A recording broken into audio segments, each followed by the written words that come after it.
What's up? So once in a while, I get asked the same old question about Scottie Pippen because you know how Scottie Tissue be always crying that he thinks he's good as Jordan.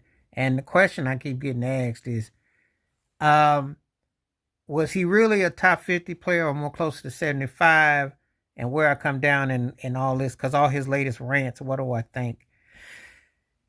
And was he perfect timing? I think he was perfect timing. I'm going to say this about Pip.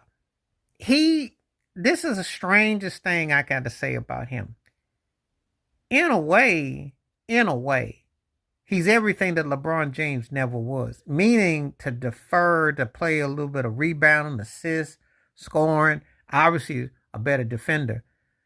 It's all the tangibles he did as a sidekick, which is everything that if LeBron James actually did, for instance, then you could make a strong case about LeBron's ranking of all time. Because Scottie did that. He just didn't score much and he didn't lead a team when he had access. But as far as playing the perfect role alongside Michael Jordan, you'd be hard pressed to find another one. You'd be hard pressed to say. I'd almost say that Scottie Pippen was kind of like Dean Martin to Jordan Sinatra. But I do think Dean Martin was a strong talent in his own right. But I don't know how much. You know, when it's association with somebody, and then you got to kind of wonder how good they are if they were left to their own devices. And so it gets a little dicey, you know. I get asked this all once in a while. Is he more top 50? Is he more top 75? When I think about Pip. You being honest with me, he's more closer to 75 than 50. I'm sorry, but I saw him.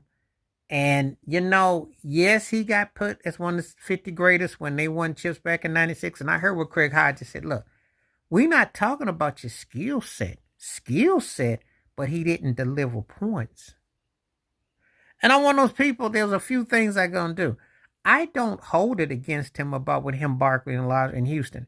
Because they were old. Barkley was out of shape, but Houston was old when he got there. I don't hold that against him. That wasn't his steez. So I don't hold it against him. I hold that Portland one against him in 2000 when he had Shaq on the ropes, when Shaq was playing out his orbit. Because you can make the case that he beats Shaq and beats Phil and goes and beats the Pacers with Bird and Reggie Miller. You make the case that would be almost like the equivalent to Bill Russell against Wilt. Because nobody in recent memory was more dominant than Shaquille O'Neal in his peaks and powers. Unless you want to throw Jordan. That's about it. But even that came with a different caveat where when he was winning, because Shaq was on a whole